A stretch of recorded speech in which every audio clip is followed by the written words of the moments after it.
I'd like to call tonight's meeting to order. This is the governing board meeting for the Fallbrook Union Elementary School District, and I call us to order at 6:04 p.m. I'd like to start with our flag salute. Mrs. Liebes, could you do that for us? Please stand.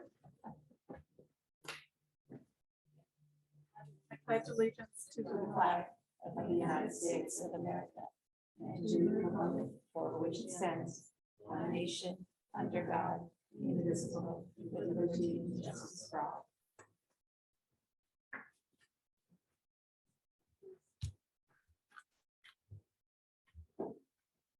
As we begin the redistricting portion of today's meeting, there are a few things that I wanted to do first. I'd like to acknowledge our attorney, Mrs. Janet Mueller, with Dennis Wolliver and Kelly, for her outstanding legal counsel during this entire project. And our demographers, Ms. Susan Miller and Ms. Carolyn Scholl of Cooperative Strategies, who've worked incredibly hard developing the maps for us to consider, including working weekends when we needed them to. You've gone above and beyond, and we're very grateful to you for doing that. I'd like to thank everybody who's provided community input thus far, and those of you who will today provide us with further community input. It's a very important part of this process. We will first start with Ms. Mueller's and Ms. Miller's presentation regarding the 5 maps we are considering today. And that presentation will be followed by our clerk, Ms. Joanne Lopez, reading the written comments that have been submitted. That will be followed by live comments from individuals in today's meeting who have questions or wish to provide feedback to the process. When we get to that portion of the meeting, if you'd like to speak, just click on the raise hand portion of your screen. And when you're acknowledged by the staff person here who will be monitoring the list of folks who'd like to speak, just don't forget to hit unmute. The last thing I'd like to say as we move into this portion of our meeting is that the wonderful thing about a democracy is that it's grounded in tolerance of multiple viewpoints. And I can assure you that this board will listen with respect and an open mind, and we appreciate your taking the time to share your perspectives with us. I'd like to now turn this over to Ms. Mueller and Ms. Miller. All right, thank you so much, and good evening, everyone. I think this is the 4th time that I've been with you since we started this process. So just a really quick recap. In November, I met with you all to go over the process for redistricting as required by the Education Code. Thereafter, you all retained cooperative strategies to do some demographic analysis of the census data. And those conclusions were presented to you on December 13th with the conclusion that, in fact, the census data showed that we did need to engage in redistricting and making some adjustments to our trustee areas based on population growth and population shifts. We spent the bulk of December coming up with some mapping options that would meet the requirements of law and first presented those to you all on January 10th. Since that time, we've received some additional feedback, both trustee comments and community member comments that led to us developing even yet another map option that we're going to discuss in detail tonight. And that has been posted on the trustee area redistricting part of the webpage.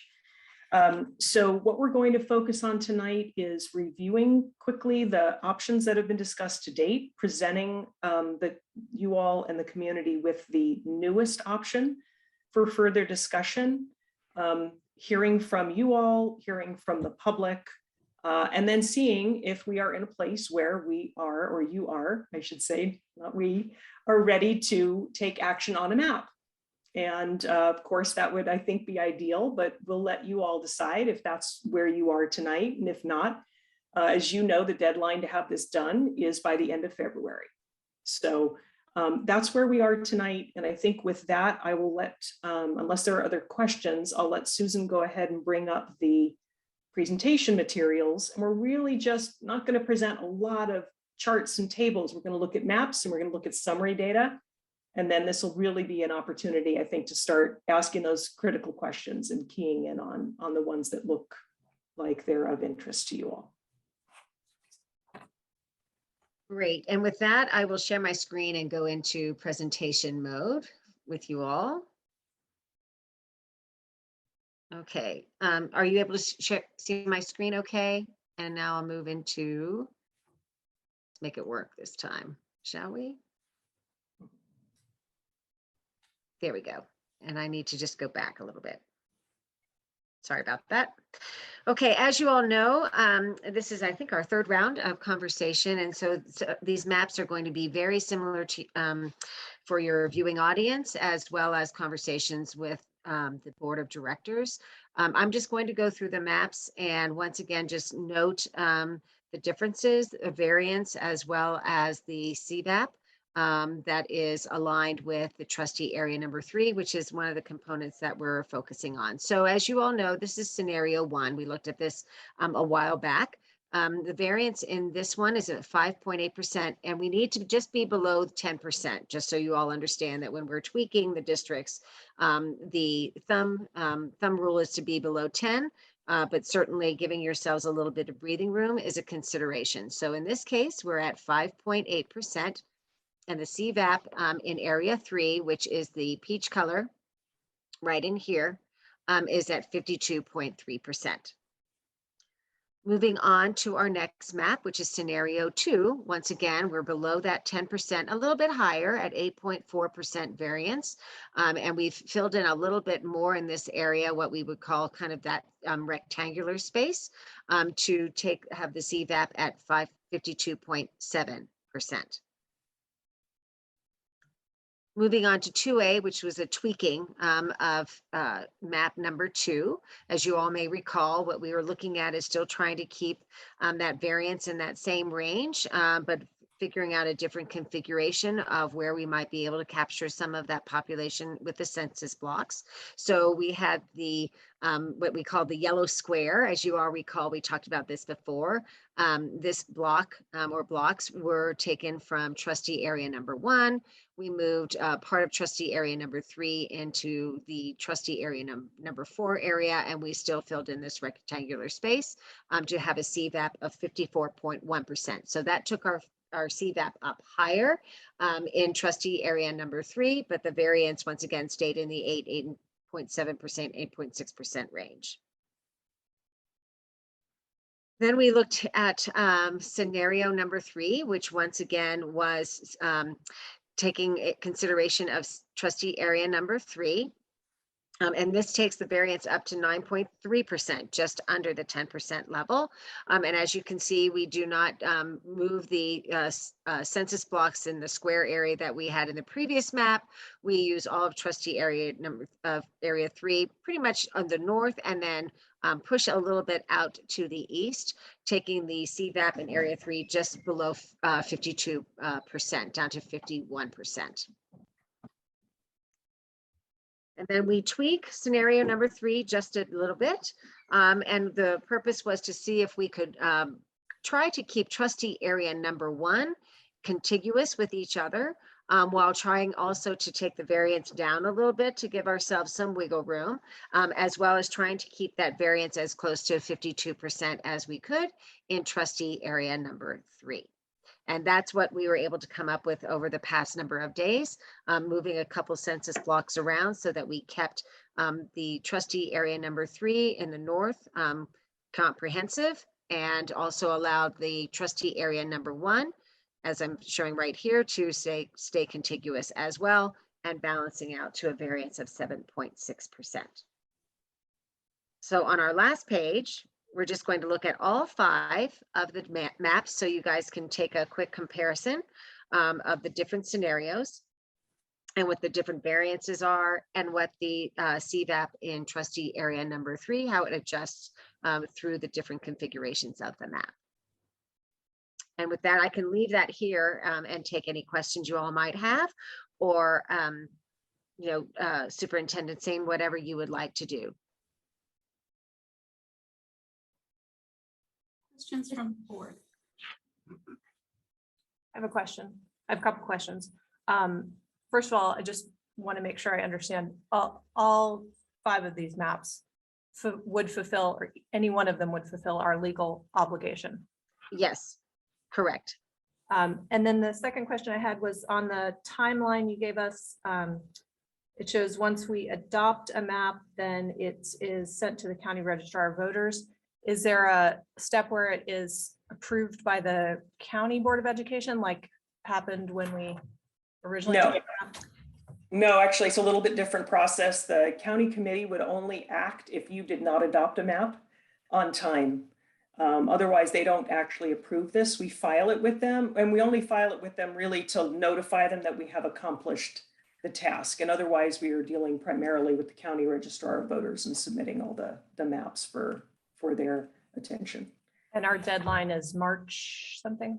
It has to be on or before March 1st. So we're trying to make sure we accomplish that well before. Thank you. Questions from other board members? Mr. Favela? Sure, I have some questions and comments. So on the website where we have our just these maps presented, there are 2 different maps. There's the interactive map, and then there's the PDF with the data to Right. That more information.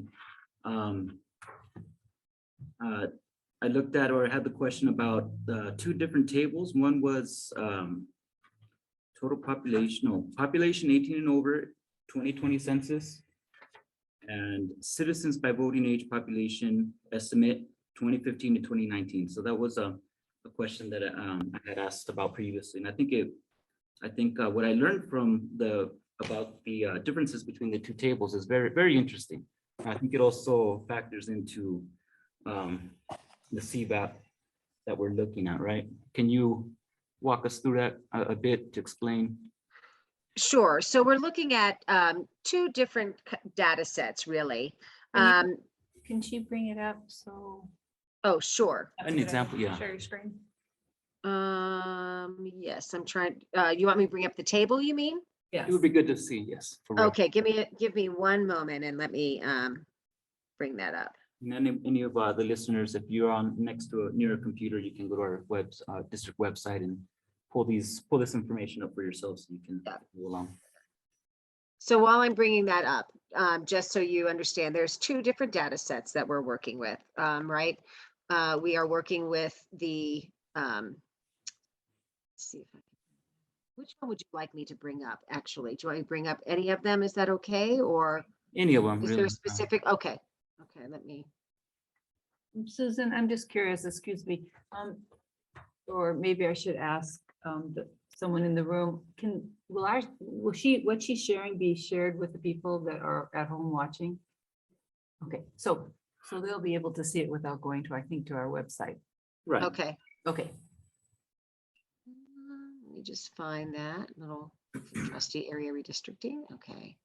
I'll just bring up option number 2A. Okay, and I'll share my screen again. Okay, can you see that okay? It helps to share, doesn't it? Okay, so we're looking at, I believe these are the 2 tables you're speaking of, where we're looking at. Can you please make it full screen? That's very. Oh, sure. I'm sorry. Let me see if I can.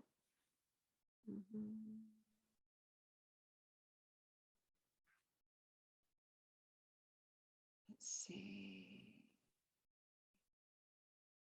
Yeah, that's good. Yeah. Keep going. Perfect. Is that okay? Yes. Okay. So these are the 2 tables about which you are speaking, I believe. Is that correct? Yes. Okay. So we're looking at 2 different data sets. We're looking at the 2020 census, which we all get is a snapshot in time. Every 10 years, we take this, polling across the country, and we count all of our citizens and all the measurements accordingly. And so what the 2020 census does is it looks at total population.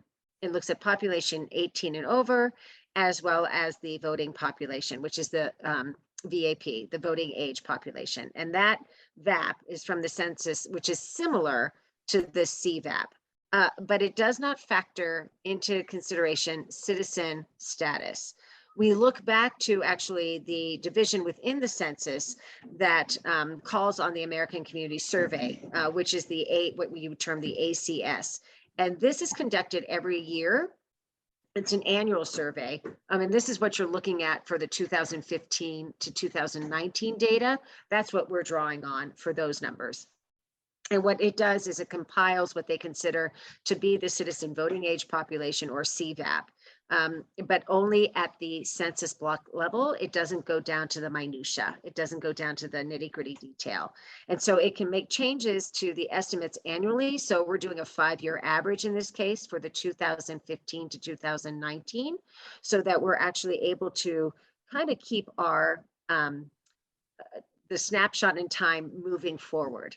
So that we'll be using this same ACS data as we move forward into 2022, 23, 24, and 25. And that way, it's kind of drawing on, or it's not kind of, it is drawing on the 2010 census, the 2015 to 2019 ACS data, but it's bringing it forward to that time period. And so the 2020 census summary files, which have yet to be released, once those are released, we'll start to use that once again as the baseline moving forward. And that data will be, quote unquote, the base data, and we'll start to use that to update these schedules over time, so that when we hit 2030, we'll still be using the past 5 years. And I know it's a little frustrating because you'd like it to be apples to apples, but the ACS data is really more real time for us. And the 2020 is that snapshot. Does that help? Thank you. And I believe there was a mention that the CVAP numbers would start looking closer to what we're seeing with the population 18 and over. Correct. So we'll start to use that 2020 data, and then that will be our like our line in the sand, so to speak, or our new baseline, our new benchmark. All right. So what we're seeing with the CVAP 2015, based on the 2015 to 2019, is really a lowball number, right? That could increase. It could, but then once again, we are going to have to go through this process again in 2030. And so we'll use that data that we have moving forward from the ACS surveys that are done every year. And then we'll use that 5-year average rolling again, once again, just kind of give that CVAP data when we do the redistricting again in 2031, 32. Because we're kind of lagging the 2020 now, right? That happened, and we're now in 2022. So there's just going to be a little bit of a lag or a hiccup, so to speak. But we're trying as closely as we can to be in alignment with what we're required by law, as well as drawing on the data that we have from the ACS, from the American Community Survey. Thank you. Uh-huh. I had a question. If we look at that same chart for our map 3A, I just wanted to check something because I wasn't sure. The number, I know this is a new map. It says that the population in trustee area 3 is 13,511 with a 0.0% population variance. I just wanted to confirm that those numbers are correct. That's okay. No. So I'm going to go back to that. And there was a glitch. I fixed it in 2A, but not in 3A. So that should be about a 23, 22%. It should be closer to what the Hispanic total population 2020 census is. So I'll go back. We caught that in 2A. And so Suzanne, thank you for catching it for this one, but it should be closer to the 24%.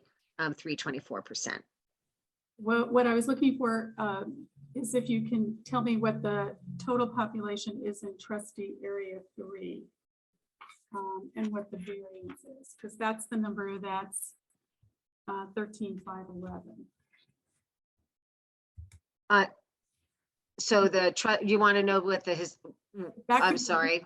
Just, is that number correct? 13,511 is with this particular map? Yes, 13,511 is correct. Yes. That's staggering because the goal you're trying to get to is 13,505.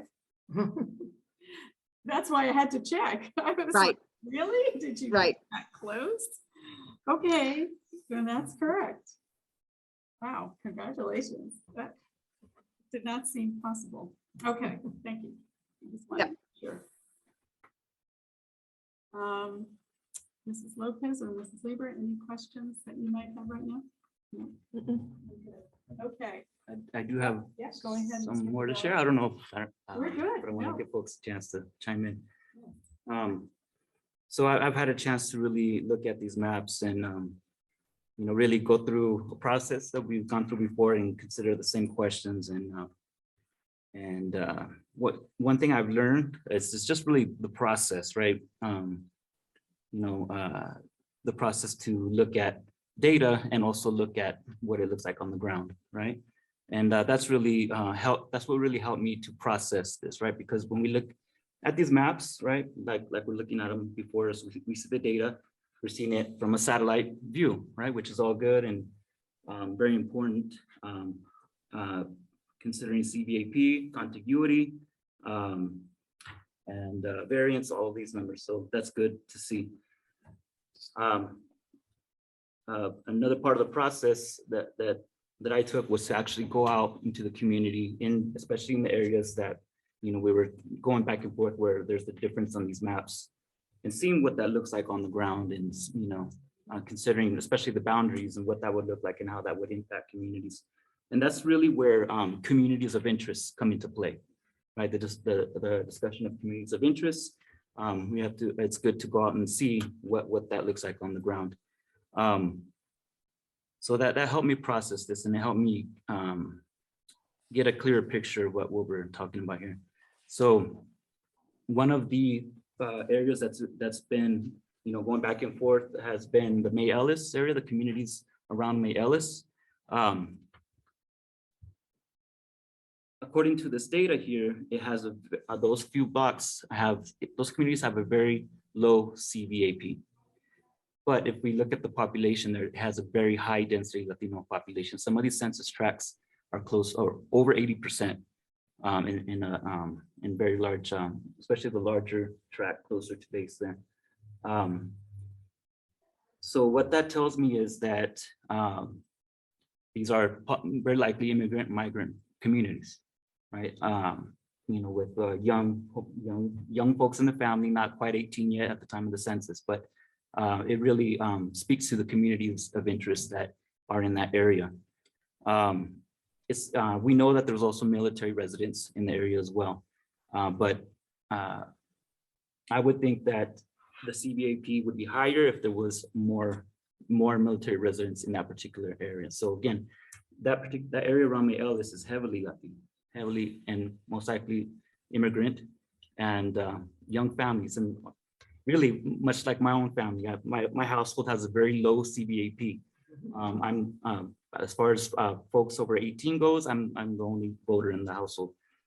But I have 3 young ones that are going to turn 18 this coming decade, right? So that's just one possible scenario of what's happening there. So feel really strongly about including that in that particular district. And if we go south to Poet Square and what some folks have referred to as the donut hole and the donut, 2 census tracts there. There are Latino residents in that area, but it's a different picture there. Again, I had a chance to talk to residents in Poet Square, had a chance to go out and visit, talk to managers in the apartments in the donut that are closer to Alturas Street. And what I found that in Poet Square was that roughly half of the residents there are military associated, whether active or retired, right? And that's something that you don't see in very many other areas in that district. The surrounding area as well, the apartments there also majority military residents. So that's why for me it makes sense to include those areas into a district that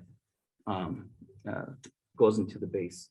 As a matter of fact, from talking to a resident there, she mentioned that military folks, their concern is base. They really aren't too connected with Fallbrook, and they would like to see representatives that understand what military families go through, especially in terms of deployment and constant moving and whatnot. So really interesting to see what that looks like on the ground. right? And why, that's, doesn't quite fit into the downtown district communities of interest wise, right? Stop you for one quick second. For those watching, they may not know where Poet Square is. If you look at the map that has kind of an L shape at the bottom of the red area, Mhm. that's considered, as Ricardo is, Mr. Bell is describing it, the donut. And the area in the center of it is the donut hole. Mhm. See that in some places it's red all the way through, in other places only the L is red, and in other places the L is yellow, which those are all different trustee areas. And then the other area, the first area you were describing, we see in scenario 2A, and that's the cutout on the western side of the red district. So I just wanted to point that out. If people didn't know where to see it, your observations are really important. So I want to be sure they link it to specific maps. Definitely, thank you. And that's pretty much west of Mission Road. If folks want, I encourage folks to go out and drive by the area. The apartments on Alturas, I mean, you basically see Camp Pendleton right there. It's right, it's so close.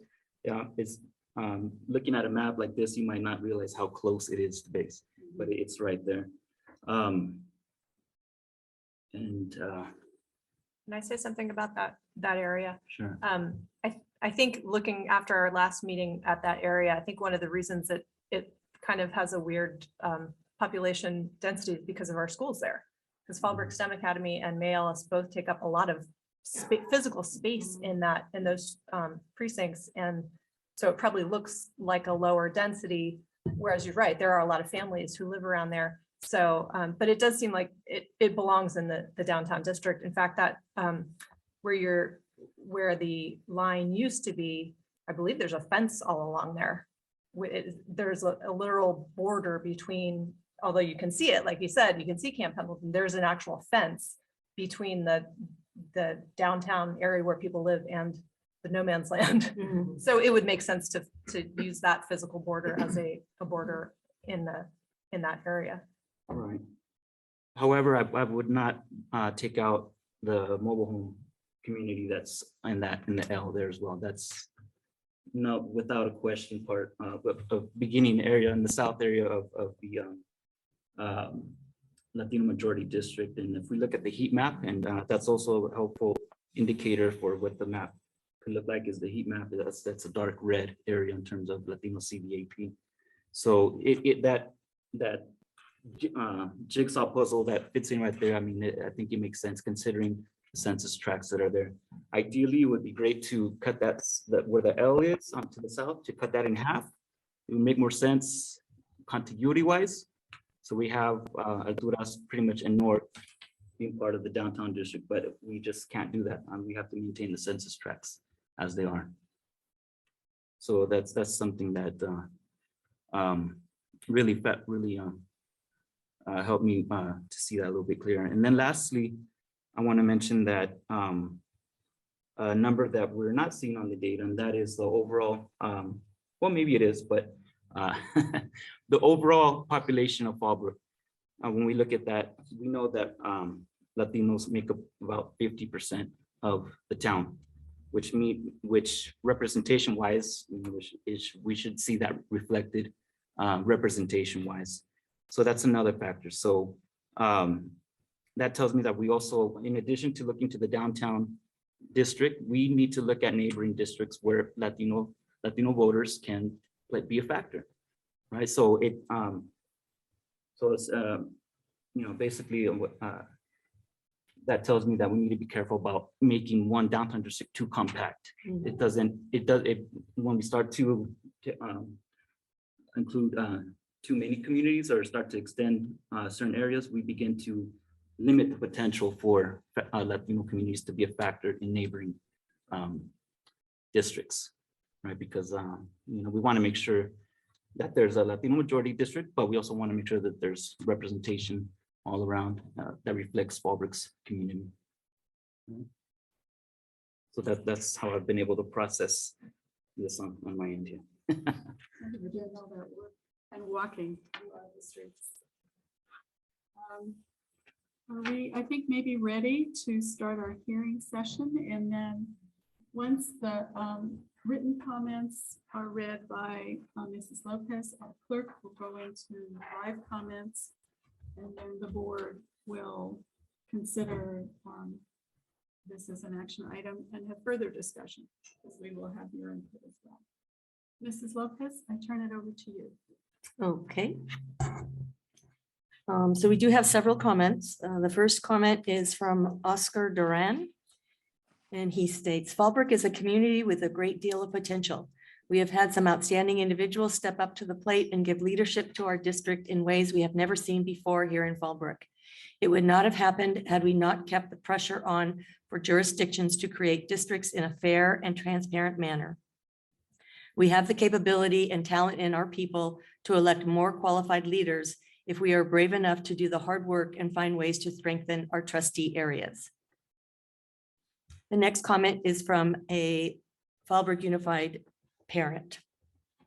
As a parent of Fallbrook Elementary School children and a supporter of bilingual education, I am so dismayed at the local attention seekers attempting to build a racial divide and play identity politics instead of letting the school board improve the educational experience of our children.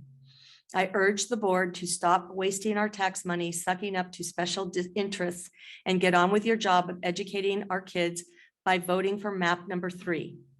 Put each board member in a district, and when the next election comes, the community at large can vote for who we want, not just listen to who is the loudest at the next board meeting.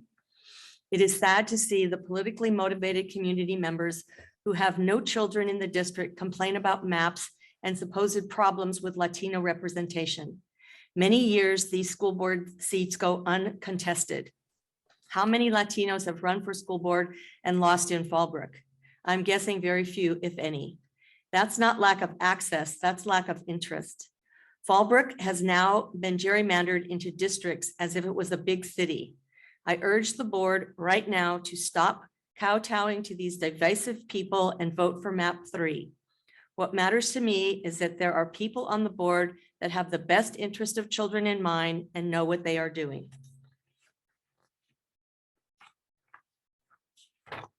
This board and workers just successfully navigated the worst time in American education history for over 100 years. They did everything from feed to teach to test to take care of thousands of kids on a moment's notice and with little thanks from any side. I don't like the board wasting so much time on a map of our small community. To me, it drives a wedge into the community and it does not bring us together. We voted for this board to do a job and make decisions, not just ask special interests what to do next. Thank you. Joanne, are you reading the names of the people? If it's on here.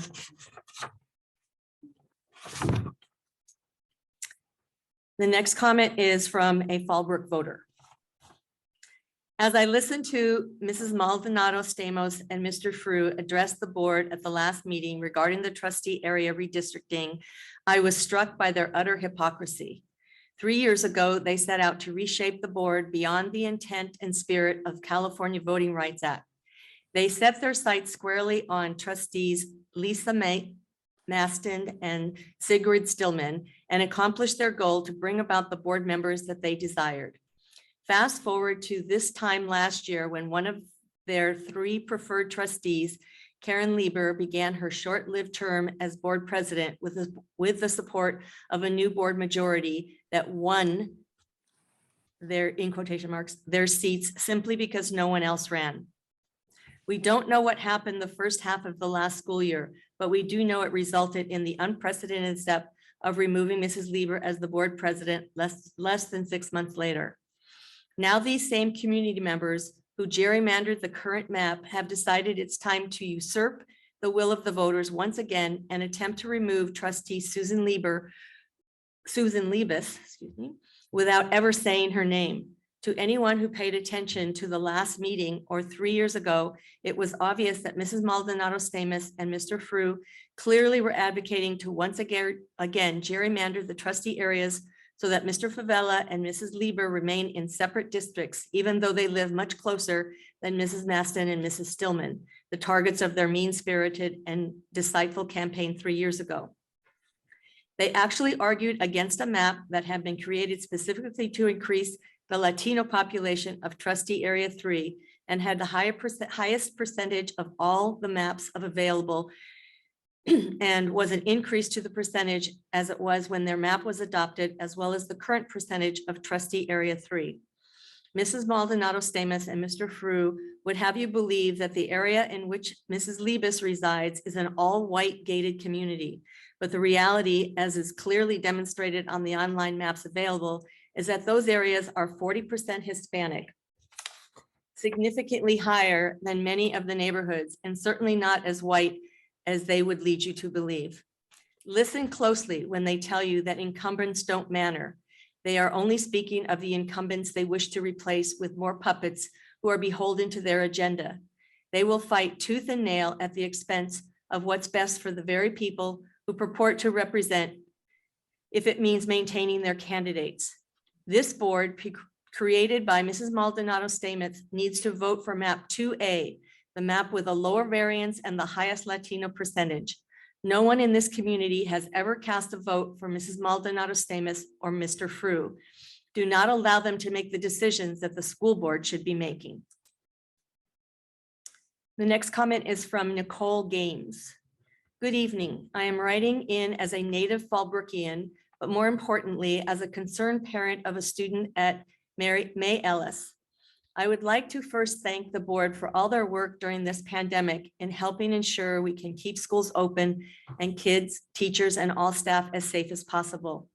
I have no doubt that teachers and staff are beyond exhausted, and we want you to know we see you and we are so grateful for all you do. I want to thank the board for allowing feedback on the redistricting of maps. I know that you are able to vote on this matter without community comment, but I appreciate you listening to the concerns of members of the community, specifically those of us who have kids within the school district. It is absolutely exhausting trying to navigate a pandemic, let alone navigate it with school-age children. I am here to provide my feedback and support for area map 3A or 3 or 3A. It was not too long ago I was writing in to show my support for masks due to anti-science members of the community supporting no masks in school. It is imperative to me and my family that we support members of the community that base their information on science and facts. I am asking you to not vote for a map that would allow the possibility of an anti-science member to swoop in and get a seat. To the members of the community that seem to think this is undemocratic, I am not asking the board to broach some ethical boundary. I am asking that they vote for a win-win situation, one that allows for the legal and fair representation of our community, and one that allows for us to keep our efforts moving forward for the safety and health of our community.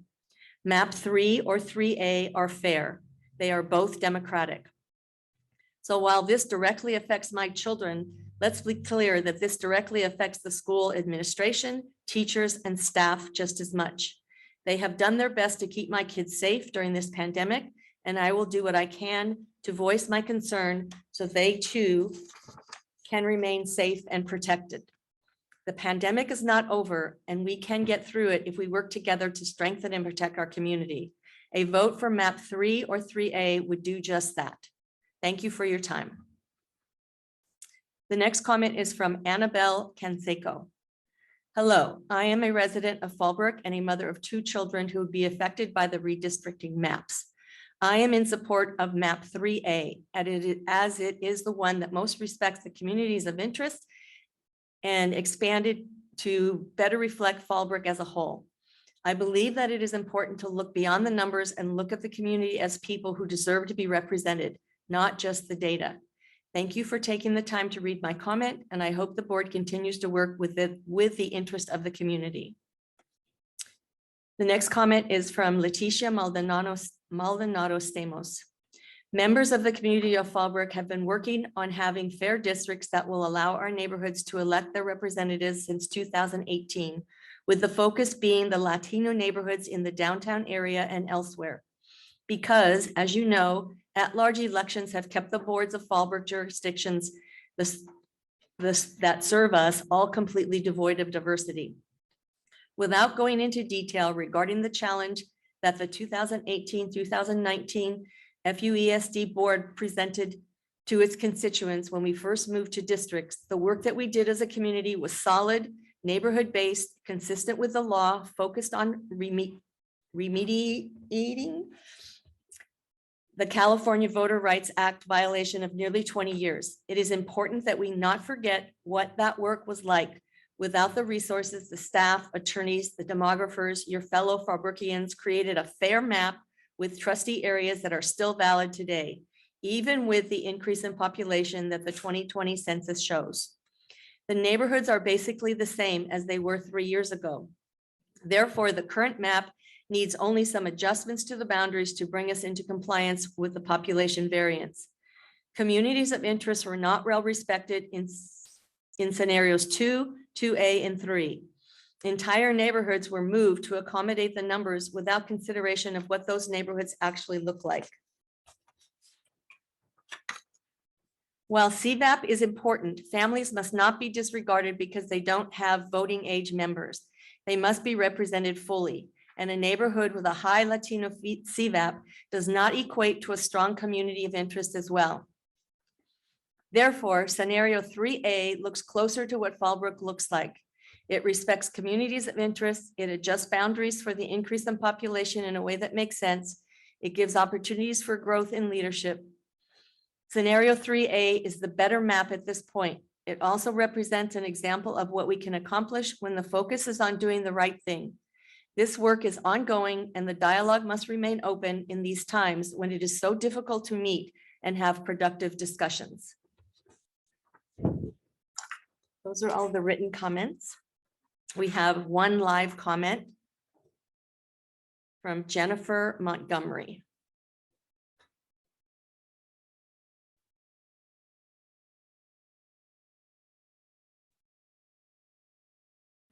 Hello, can you hear me? Yes. Okay. You Good also evening. do have an opportunity to open your camera if you choose to do so. So just add That's that. okay. My hair doesn't look very nice right now. Well, good evening. I'm here as an FUESD parent. I'm a PTSA president. I'm a classroom volunteer and a mom navigating her first and fourth graders through a pandemic. I'd first like to thank Superintendent Singh as well as the district staff, teachers, classified staff for how hard you have worked to keep our kids safe and in school over the past 2 years. We see how exhausted you are, and we want you to know how much we value you. I'd also like to thank President Lundeen and all the board members for your transparency and your openness to public feedback during this redistricting process. I've been following the discussion regarding redistricting, and I've looked at all of the proposed maps. I appreciate that you have listened to public feedback and made appropriate changes to these draft maps when warranted. It's an interesting and important part of our democratic process, no matter how tedious it might seem. But I do want to make sure you get feedback from actual FUESD families, the people who will be most affected by any potential changes you vote on. I come here in strong support of map 3A and ask you to consider the idea of stability from the perspective of one anxious and exhausted parent. You all have led with thoughtfulness and you have led with science. We all know that there are voices in our community who do not lead with those same priorities. As a parent and community activist, I will fight to protect and elect any candidate who leads with science in terms of protecting our schools, regardless of what happens with these maps. But I ask that the board not vote for a map that undermines that stability and eliminates a current board member when there is an election in less than 10 months. There is no valid reason to vote for a map that does that. None. Concerns about variance and CVAP have been heard, respected, and addressed appropriately. Now I ask that you hear and respect those of us who would prefer that any changes to this board happen on the ballot this fall. There's nothing wrong, and indeed it's entirely appropriate with taking stability of seats into consideration as one factor in choosing a map. We're not out of this pandemic. The consistency and the stability we as parents have seen from our district has been paramount in building trust between families and school administrators. I have never once doubted that every level of leadership at FUESD had the best interest of my two daughters' health in mind. This district has handled this pandemic as well as any school district in this entire country. I would like to have my trust and faith in the district remain undisrupted. Map 3A is fair and democratic. It is stable. It addresses the concerns and feedback you have received from a few members of the community, and it assuages the worries of the hundreds of families in this district who are actually most affected by any changes you vote on. If the voters choose to change the makeup of this board, they can do so in November. I urge you to vote for map 3A and continue on the path we began 2 years ago. Thank you. Thank you very much, Ms. Montgomery. And now, Mr. Trench is going to let us know if we have some raised hands and individuals who would like to speak. Yes, we have two. The first one is Jeffrey Agan. Jeffrey, you will be made momentarily able to open or turn on your microphone and your camera.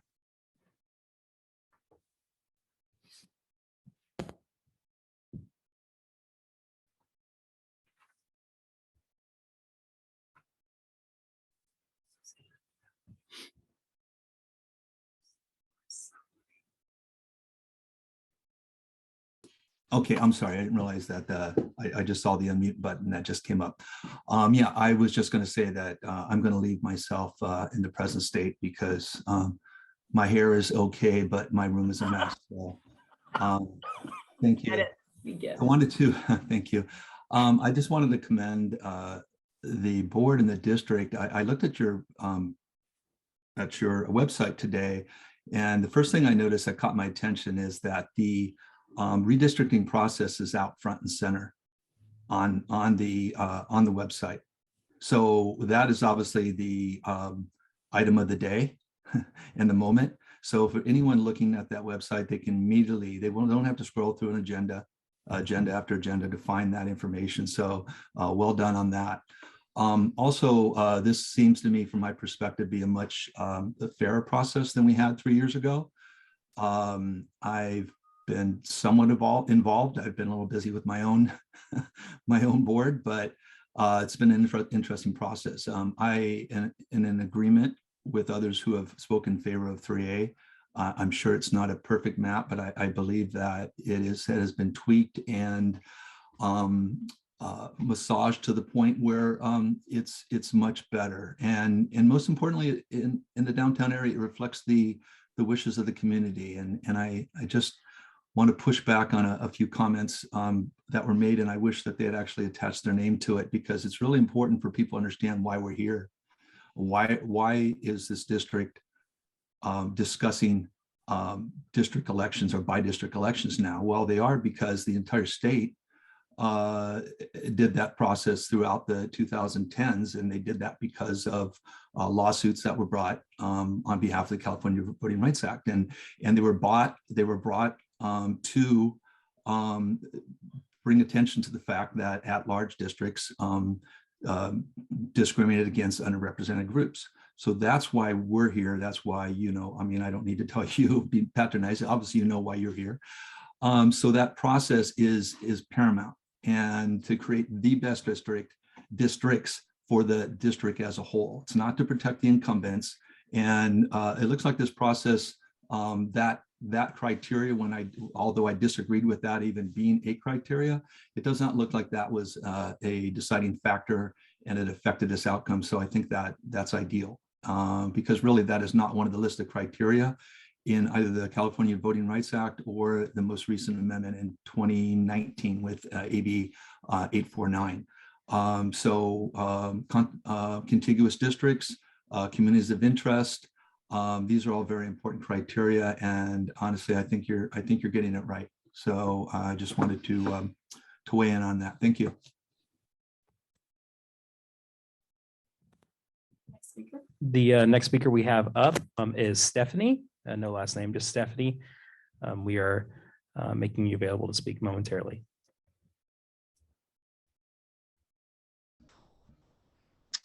Hi, everybody. Good evening. I want to just say that I am in support of map 3A. Thanks for letting us have this space to have critical community dialogue. I've lived in this community for so many years, and I've been a part of the Fallbrook Unified Elementary School District school systems. I went to May Ellis, I graduated from Fallbrook High, and I've seen a lot of folks in this process before, and it's good that it's happening transparently this time around. I wanted to kind of speak a little bit on my reflections as this conversation is happening regarding redistricting. Now, in retrospect, I have an understanding of how decision-making is so foundational through this district creation process, and how the representation of children and families in these school districts should remain at the forefront of conversations. As a result of the vital changes in redistricting throughout Fallbrook and the hard fight brought on by members of these communities, I was able to have a seat in one of the community boards. In this conversation, I want to say it's important to remember what brought us to this dialogue, as touched upon by other community members, which was the violation of the California Voting Rights Act. Historically, families of color and Latinos and Latinas have been excluded from spaces of political decision-making. So I urge the board to reimagine decision-making spaces to better represent this ever-changing landscape of community, and kind of reiterating the fact that Fallbrook is nearly 50% Latino. So thank you to the board members who continue to keep the communities of interest in mind and speak up, although it's been difficult and challenging to have these conversations remain open-minded through other community members' comments and what those have reflected. So I want to just say that changes to the boundaries must reflect the increase in populations in trustee areas now, and kind of keep at the forefront how this affects minority majority districts. So thank you for your time. And again, this is in favor of map 3A.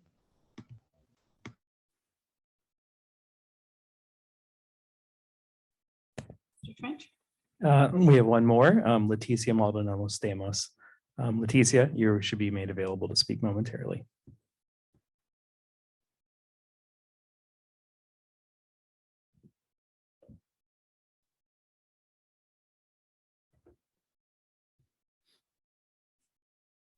Can you hear me?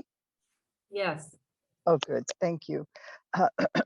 Thank you, everyone, for allowing me to speak here. And I sent in a written comment because I wasn't sure, number one, that I would be able to be on this call.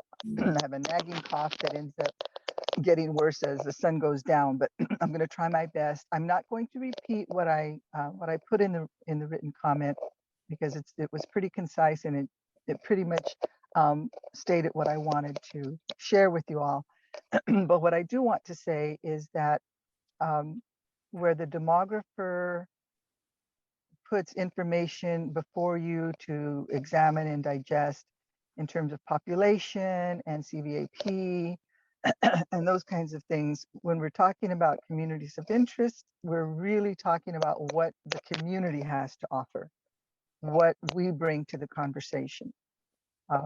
I've been living in Fallbrook for 25 years and have been involved in just about every aspect of community volunteerism that there is in Fallbrook. And that doesn't mean that I deserve to be listened to any more than anybody else, but it does speak to what I know about my community. And that's where your community's members, such as parents and myself and young people, what we can bring to this conversation is what makes the difference when we're talking about communities of interest, because the demographers do not know that. You know, and they shouldn't know it, because they serve lots of different areas, and it's up to us to come to these spaces and share that information. I was actively involved in the county redistricting, and it was amazing the amount of effort and work that commission put in to make sure that communities of interest were sought, were listened to, and ultimately the decisions that they made were based on what the community people had to say.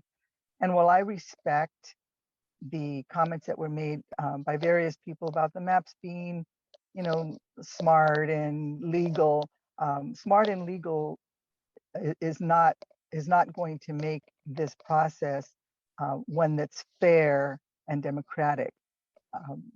Communities have something to say, and I'm not going to argue with any of the information that was presented by either the attorney or or the demographers, but any decision that you make that's going to affect the school district and this community must be, you must at least listen to what people have to say, and then you make your judgments.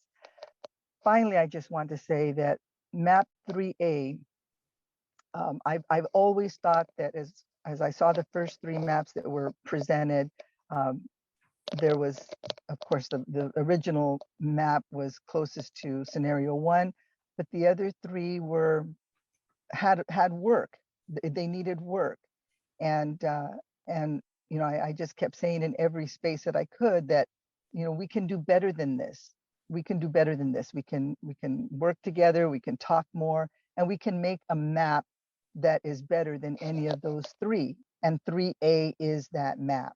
So I commend you all for listening, for seeking opinions, and for being open and accessible to the community. Thank you very much. That looks to be like everyone that raised their hand. So I should conclude that. Thank you very much.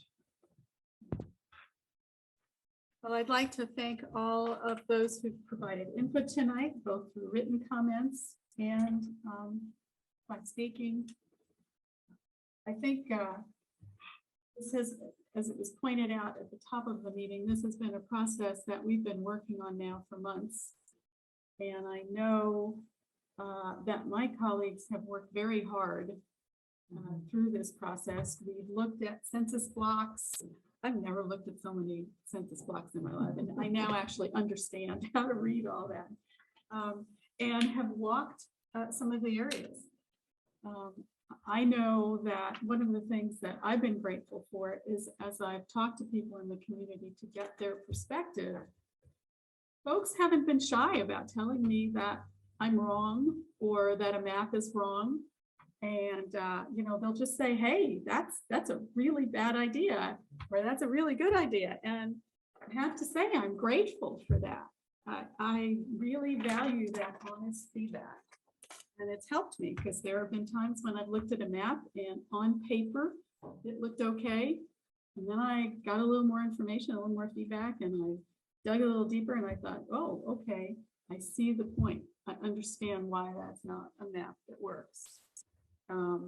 So we haven't only gotten feedback today. I think a number of us have probably heard from a lot of constituents who've had various points of view. And as I said at the top of this meeting, that's what this country is about, is having various points of view and understanding those and then accepting them, but coming to the decision that we feel is the best decision for this district and for Fallbrook. So to those of you who provided me input honestly and bravely, I thank you, because it was very helpful. I would just like to request that I would like a copy of the comments, the written comments. I wrote down, I started writing down, so I know all of the call-in comments, but I'd like to just be able to read, because I want to weigh what their requests were. Some of them made specific requests of specific maps, and I wasn't able to keep all of that straight. So I appreciate that.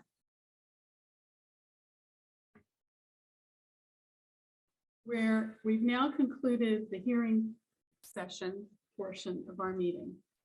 And the last item on the agenda regarding the redistricting maps is consideration of an action item. And what that means is that we would select a map tonight. We would vote on a map tonight? Okay, because on all the information we've received up till now, it has been, as Mrs. Levis has pointed out, we have been given a timeline of it being voted on February 7th. And I'll tell you what my rationale is. Okay. And Isn't that what you heard? I'll throw it out. That was the original timeline, but the action item was on the agenda for But I'm tonight. just bringing that up. Yes. Excellent. I now know firsthand how many dozens and dozens and dozens of maps have been generated during the course of this project, most of which we've never seen. But I can tell you, having been more involved in that hands-on in the last week to 10 days, as we've been trying to get to today's meeting and come up with the strongest maps for our consideration, that there aren't very many other variations that are available. There just aren't. I mean, these 5 maps, as you can see, are very different from each other. And I'd like to just take a minute to go over them and maybe share my perspective on this. Some of the key areas when we look at communities of interest are in trustee area 3. And by federal legislation, the Voting Rights Act, our top priority is preserving, protecting, and strengthening our minority area. And what we've tried to do through these maps should reflect that. And what that means is we need to get the Hispanic CBAP over 50%, as close to 52% as we can, because that's what it was 2 years ago when we had our first maps. And most importantly, to keep contiguous communities within trustee area 3 together. And so if I look at scenario 2A, what that accomplished was to get a very high Hispanic Latino CBAP and a variance that meets the requirements, but it didn't meet the requirement to keep communities of interest together. Because what we learned when we really dug into the data for those 7 census tracts, it is a very strongly Latino community in terms of percentage. And as Mr. Favela pointed out, the reason the CBAP is low is because that is more of a migrant community that is not voting, but that nevertheless has same interest, needs, requirements as colleagues just maybe 4 blocks away. So for me, when I saw that and I understood more about it, I said, well, there goes scenario 2A. The next major area within trustee area 3 is what we call the donut. I call the L shape at the bottom corner, and the centerpiece inside, which has been called the donut hole. So I went in and I took a look at the census tracts because the L shape has a mobile home park that is heavily Latino, and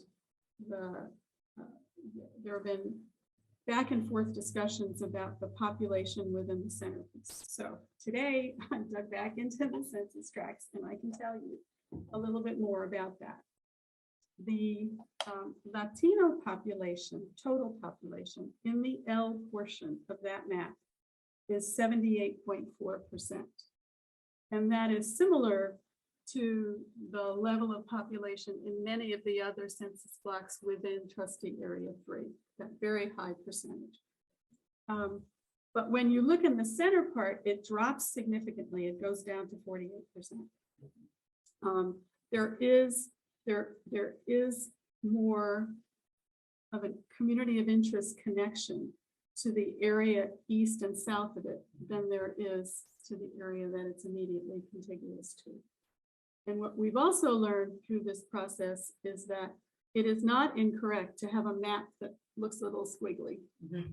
Sometimes to follow communities of interest, it's appropriate to do that.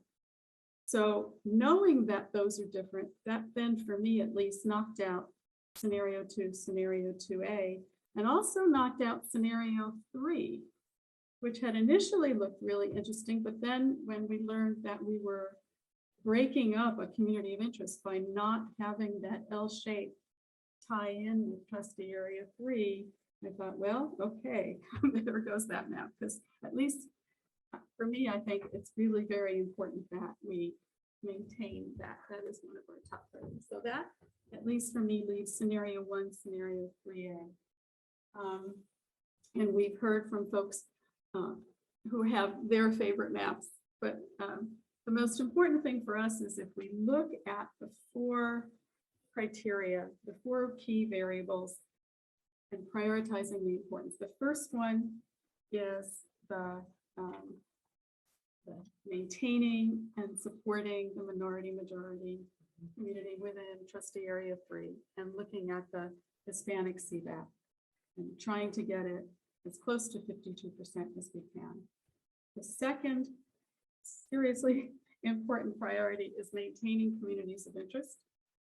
The third is overall population variance has to be below 10%.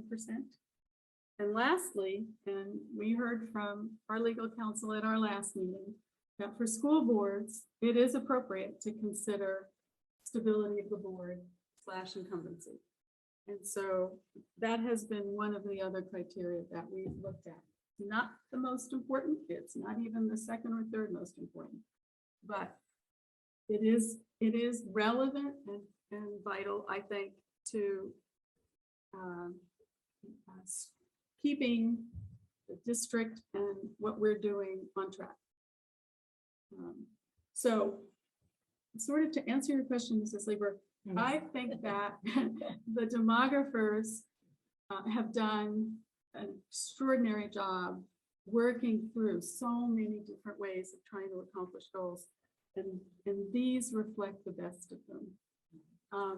It's an expensive process because we're paying for not only our demographer, but our attorney. And at some point, as we're always concerned about our fiduciary responsibility in spending money. I'm not sure it would be responsible for us to continue to plug through this when I think we've heard a lot from the community and various opinions. And I think we have here some maps that could work. So I'm not saying that we would build more maps at all. I would say, these are the maps. Let's give ourselves until February 1st to let people rest into them. Because no one has printed out even map 3A. We have not actually even been able to touch it. I mean, I happen to have it pulled up, but, and I'm not against a vote today, but I want to make sure there's no need to rush a vote in that we already have it scheduled safely by our lawyers and by our demographers to occur on February 1st. February 7th. 7th, thank you. I just want to make sure that we don't add any more maps, we don't spend any more money, but we let the community rest in on this brand new map that was just posted this weekend, right? Today. So I'm not against a vote. I just want to make sure we're doing what's in the best interest of all of Fallbrook. To give everybody a chance to rest into a new map that might get adopted.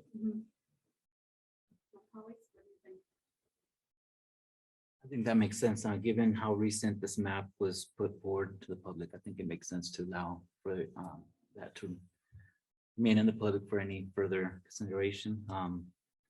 If we can narrow it down to 1 or 2 maps today, that well, 2 maps maybe, that would be good. I would suggest that.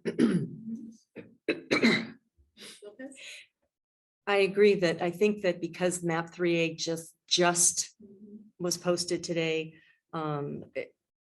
there could be a great number of people that haven't even realized that there is a 5th map.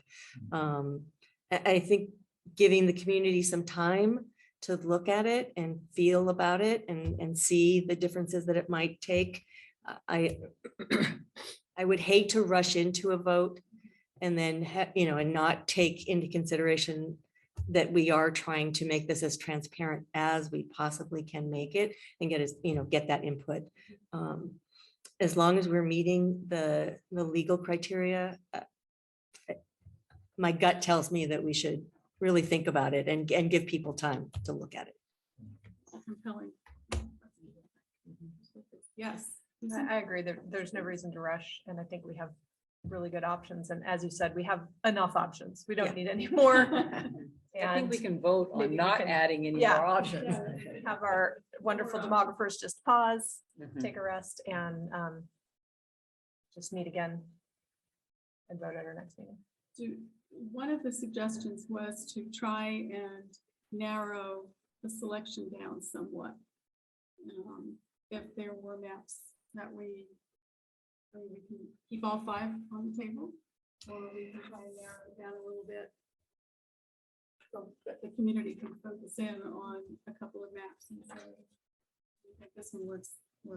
So according to the comments that came in tonight, the written comments that came in tonight, we have, I think, 3 people who were in favor of 3 or 3A. And 1 person is in favor of 2A.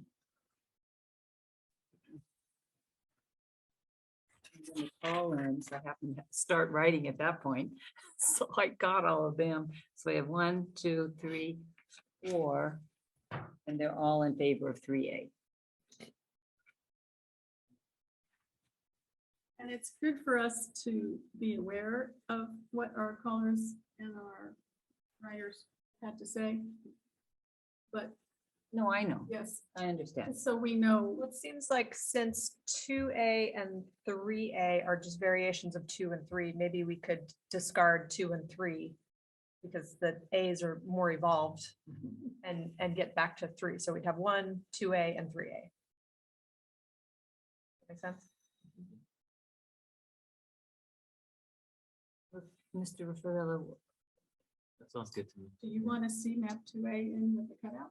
I thought that was a I really mean, critical area. personally, yeah, I have my own opinion about that, but I don't mind it. Because 2 is that version of 2A that doesn't have the cutout. Right. Right, I'm not in favor of that cutout. Yes. So 1, 2, and 3A, maybe, I don't know. 1, 2, and 3A. Mhm. What you're thinking? Is that what you suggested? What did you suggest? I suggested 1, 2A and 3A, but I'm fine either way. Less maps would be good. Yeah, I think narrowing it down moves us toward a final decision. So and I'm going to ask for a motion. What I think I hear us saying is scenario 1, scenario 2, and scenario 3A. Is that correct? That's correct. Okay. May I have a motion toward that end? I'll make a motion. I'll second. Okay. Any further discussion? Thanks to everyone. I think we've done some great work here. Mhm. We're- Thank you all for the Consensus. time you've put into it. It's been amazing.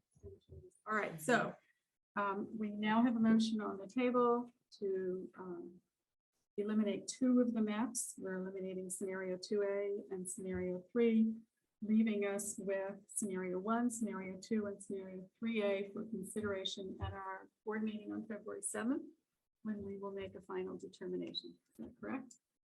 All right, I call for vote. Mr. Pavel? Aye. Mrs. Lopez? Hi.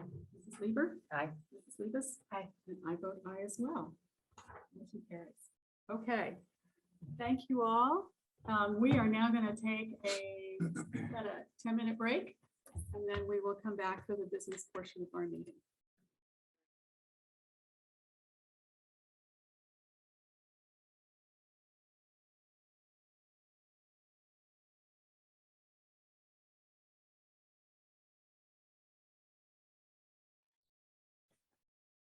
We are reconvening our board meeting at 7:26 and moving into our general community relations session. Do you have any written comments?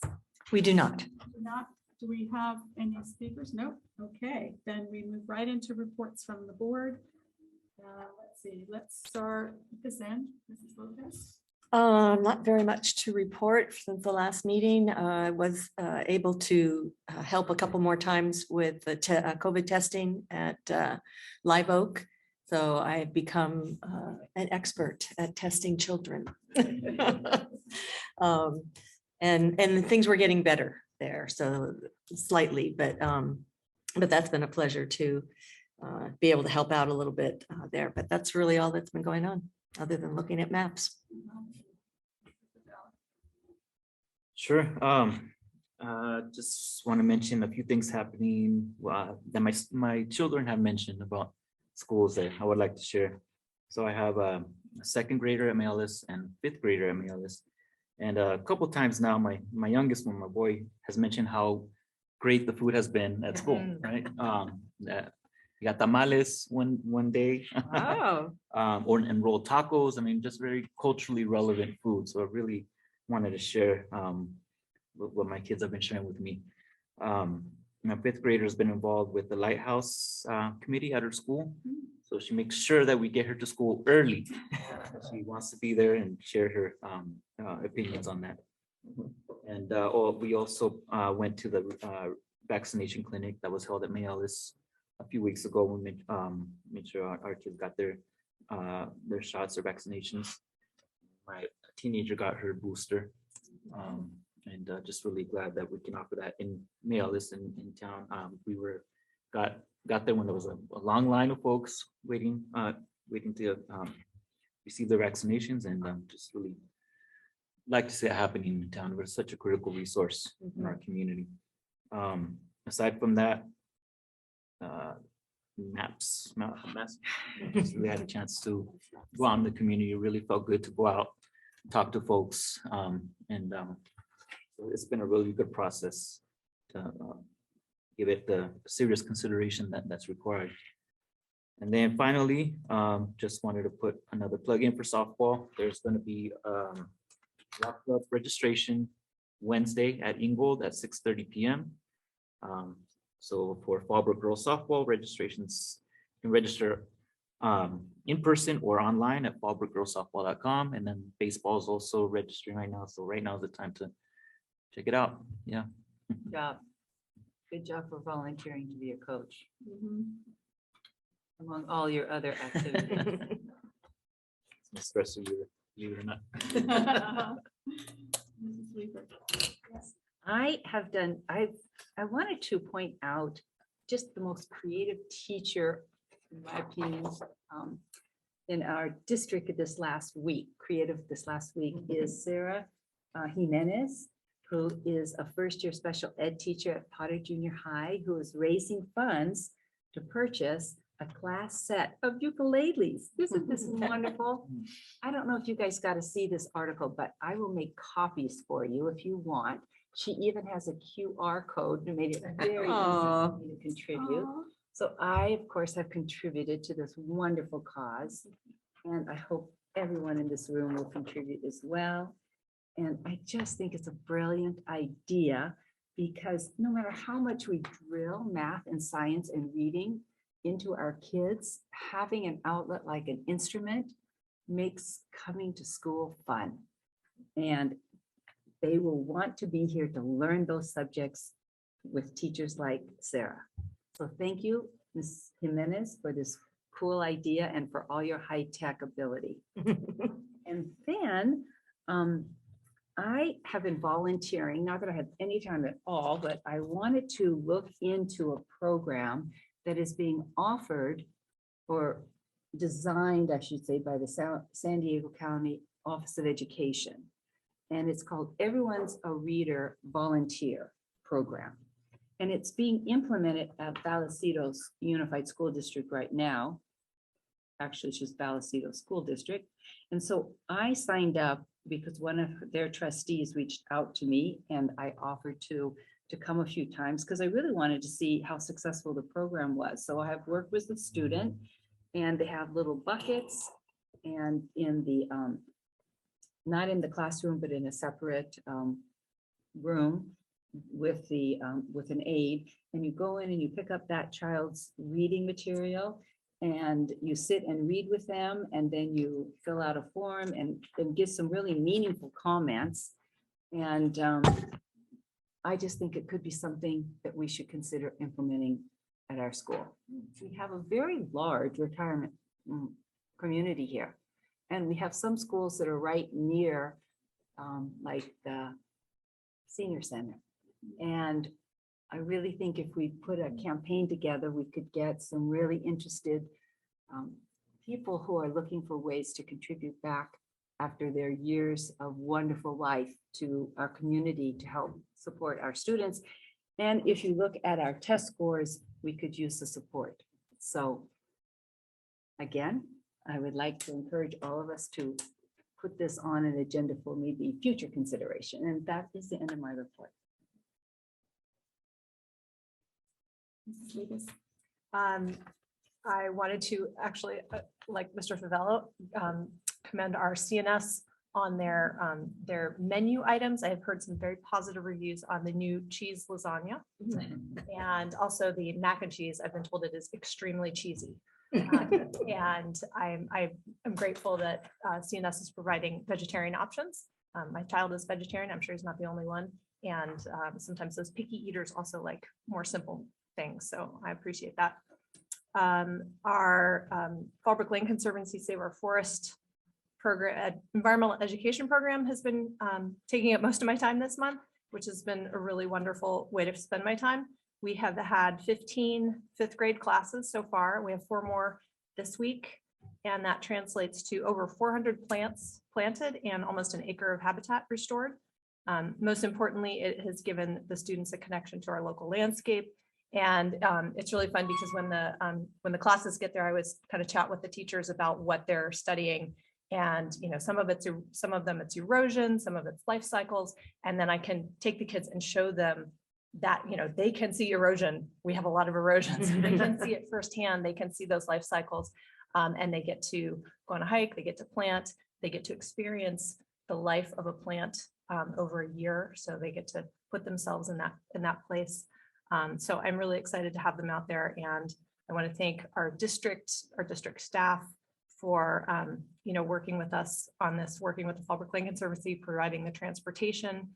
I want to thank Mrs. Norby and Dr. Curcio, excuse me, for supporting this partnership, and our STEM TOSAs, Maria Flaherty and Stephanie Wilcox Hall helped me with our curriculum to make sure it was in line with what the kids are doing in the classroom. And I want to make a huge thank you to our school admin for getting these kids on the bus and to the preserves, even with everything's going on, and these wonderful teachers who are adventurous enough and they'll walk right past that rattlesnake warning sign without batting an eye. So it's been a real joy. And I told some of you about this week's final tours. If anybody else would like to come, anyone is welcome to come out and see. We have a lot of fun. And it is also funded by the Fallbrook Regional Healthcare District. So it's a real community partnership. And it's when we have our different groups in this community come together, we can make really great things happen. So thank you. That's my report. And it's going to be at the Lands Conservancy. It's going to be at Montserrat Mountain Preserve. Thursday morning is our last tour. We have 3 classes, so we'll be there from about 8:45 to about 12:15 on Thursday. This Thursday morning. Everyone's welcome.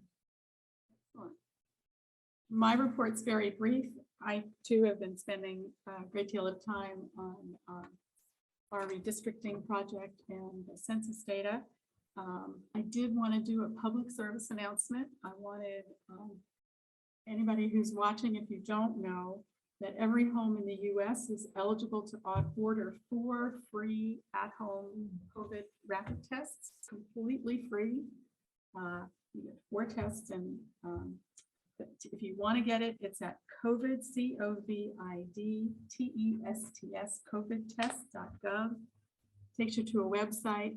It takes about 2 minutes to fill out the form, and mine are waiting for me in my postal box, I understand, because I got a message from USPS. So I did it in a short period of time. So if you haven't heard about that, and also pass the word. I was surprised today. I was at our vets, and I was surprised we were all chatting and how many people didn't know about this. I kind of thought it was really out there, but it's such a great resource because it can be kind of expensive. All righty, report from the superintendent, Dr. Singh. Hi there. Thank you so much, everybody. I just have a couple of things. I want to just first share with you that our attendance is going in the right direction. We have last week, we had our attendance, I think on our highest day, around 1,300 of our kids were absent. And that slowly went down to around in the 1100s. Today, we're now below 1,000. We're about 940 today. So we are seeing, it sounds so crazy because it's so much, but it's hundreds of more kids were back at school today than were last week. So as we've said so many times, I want to just extend our gratitude to our parents. It's so heartwarming for us to hear when our parents are really, they're just such strong partners with us during this pandemic. We've worked so closely with them, and we couldn't do it without them. They are diligent and conscientious and have worked with us to keep their kids home when they weren't feeling well, working with us on, the testing that we offer for the kids. So just my big thank you to our parent and guardian community. So that's really great news. And then the other piece of great news that just happened today, which I was so pleased that I got this email today, knowing we had a board meeting tonight, but we had two of our schools, Mary Faye Pendleton and San Onofre School on Camp Pendleton, were just announced as honored as the new Purple Star School designation. This is a new award category in the state of California that recognizes schools that are go above and beyond for military connected children, that we have very specific programs and practices and transition plans and professional development for our teachers. Mr. Frost and Mrs. Perez both submitted an application to be recognized as a Purple Star School, and it was announced today that they chose only 31 of them in the state of California. And both of our schools aboard Camp Pendleton are now being designated as a Purple Star School. So we'll make sure we do a press release tomorrow and start to put that out as another really wonderful accomplishment. As you know, we have deep connection and tie to Camp Pendleton. And we're so honored and proud of the work that we do to support our military connected students and their families. And it's just a lovely opportunity to acknowledge the work of the leadership of both of these schools, and our teachers and support staff, and all the work that they do to work with this very unique population of kids. And that was just a lovely surprise to get to hear about that today. So thank you, Mrs. Lundeen. That's all I have. Thank you. It's so exciting. Now I have to learn more about what purpose was. Yeah, I'll send a summary too. I'll send a summary of the state superintendent's announcement today. I'll forward that to all of you later on. Awesome. Thank you. You bet. Now we move into board operations. We would like to approve the minutes of our January 10th board meeting. Do I have a motion to do so? I move to approve. Do I have a second? Second. Mr. Fella, thank you. Let's have any comments, changes, corrections? Okay, let's have a vote. Mrs. Lieber. Aye. Mrs. Liebes. Aye. Mr. Favela. Aye. Mrs. Lopez. Aye. And I vote aye as well. Minutes are approved. Educational services. I'm going to turn this back over to Superintendent Singh and Mrs. Norby. This is an action item, school accountability report cards. Dr. Singh. Sure. This is an action item, Mrs. Lundeen. So if you could please make a motion so we could have a begin discussion if there's any questions from our board members. Thank you. Glad to do so. Do I have Sure. I move. Mrs. Lieber, do I have a second? I'll second. Lopez. A vote. Mrs. Lopez? Well, wait. Now we want to have the Oh, conversation. That's right. Sorry. Motion. Thank you. No problem. So we want to, Mrs. Norby, will you just give just a brief overview of our SARCs, and then we have an opportunity to answer any additional questions we didn't answer for the board today. I sure will. Thank you, Dr. Singh. Well, thank you for giving me this opportunity to talk about our school accountability report cards. It's a legal compliance issue. Every year, school districts are required to report on a template that the state provides for us. It changes every year, and this year it had quite a few changes. It basically asks you to report things such as your demographic data, your attendance data, your academic data, teacher and staff information, budget information. So every department at the district office has to contribute in some way to these report cards. As I said in my comments to you when we sent you them to read through, they can be rather complicated because the data is over 3 different years, depending on which topic they are asking you about. So some of the data is from this current school year, some is from last year, and some is even from 3 years ago. So it's very difficult to compare different things within the actual report card. I think some of the things that we were most struck by was the chronic absenteeism rate was much higher than I think that we're used to seeing in our district from last year. Of course, as we talked about, there's lots of reasons for that. Our attendance, our average daily attendance rate wasn't that much lower than it has been over the years. But those children who were absent more than 10% of their time here was much higher. That could certainly be understood. We were in a pandemic. We were isolating kids, quarantining kids, kids were sick, and kids were out more than 10 to 15 days during the school year, or a large number of them were. The other number that I think we talked a little bit about is our academic assessment data, and just the fact that it is evident that the pandemic has taken its toll on our children, not just here in our district, but across the country, and I would suggest across the world. You don't take children and not allow them to have the number of minutes or days of instruction and expect them to have performed as if they had it. As we've talked about lots of times with this board, we have children who from March until June of the year that we closed down, we didn't address any new standards. We strictly maintained standards and reinforced standards. So that instruction, we don't call it lost, they never had it. And then we came back the next year, last year. Remember, we were here virtual in the beginning. They weren't here in our schools. They were part-time. They were less instructional minutes face-to-face with the teacher. So again, that time is not lost. It's lost instructional time. And so that has an effect. I think it speaks to how important face-to-face instruction is for our students. So the data that is reflected there was from last spring. We have more current data. We shared that with you in November when we met with you, what our same assessment, STAR 360, and we shared with you what the fall assessment data was. And I think I think it was Mr. Favelli, it's alarming to see the data. And we knew that last year, which is why we have these hundreds of thousands, millions of dollars that the federal and the state government have given schools to address those issues. And we are. And we have lots of plans that talk about how we're doing that. And those plans are directly related to the data from last spring and the data from this fall.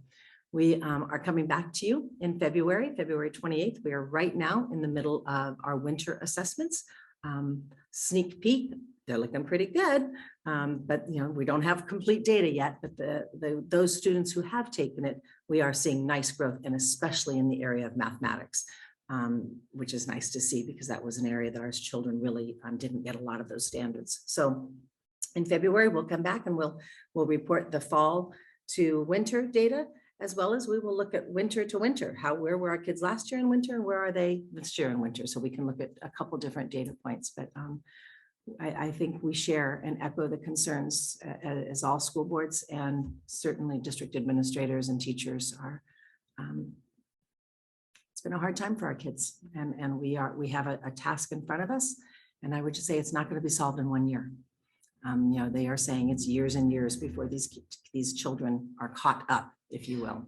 But we're doing our best, and we're going to keep track of it, and we're going to keep modifying our plans and doing the best we can for our kids. And at that, I'm open to any questions you may have. Mrs. Lieber. So the document that you had delivered to us, thank you very much, at our homes this weekend. Yes. This document is something we need to vote on today because it's a state mandated requirement. And then it becomes available to the general public on February 1st, or Becomes available to the general public on our website after you approve them. And then what this year, what the state has done, another reason that it was so late in coming to you is the templates have changed. We did not receive the new template from the state. It was just approved by the state board at the beginning of January 7th, I think. So then by the time it came to us, which is a week later, and then it goes to what we call document tracking systems. They're the people who input our data for us. They only sent it to us on Sunday, and it didn't have a piece of data in it. So we needed to go back and input that. There are pieces of the data that we have inputted manually in terms of some of the things about the teacher criterias for this year that the state has still not released. But we know that data because we have it in our HR department. So we've released it in this document, and then they have just told us to adopt them. And if they change anything, then you can resubmit them. And your approval, Mrs. Lieber, tonight is strictly that you have directed the district to follow the compliance of the law, which is to fill in the template, bring it to your governing board, and then make it available to the public, and then submit it to California Department of Education. I just want to point out, when you say we have plans, it's not just plans on paper. We're doing these things in the classroom. We Yes, have we are. all these extra people. We have extra time with the students.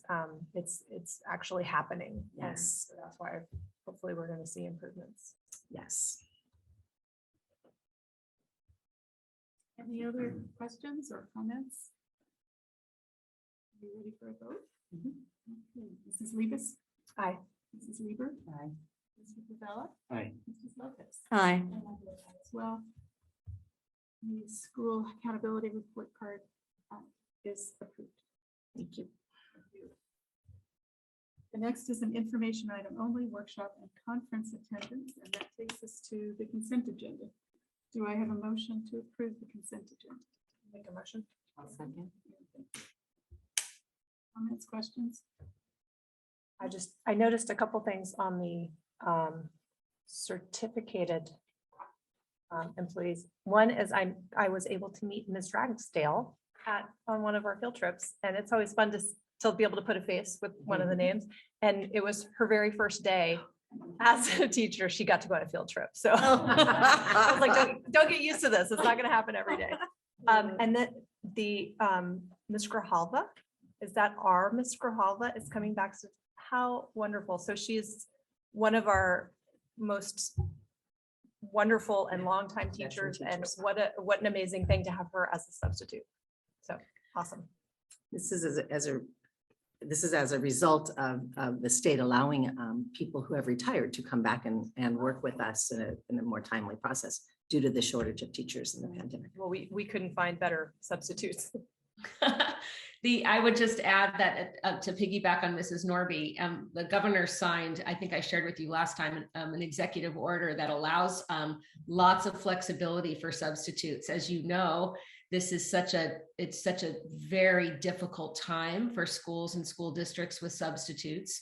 So the fact that the requirements for the state teachers retirement system actually requires that you have to stay out in retirement for a certain period of time before you actually can come back and do school related work like that again.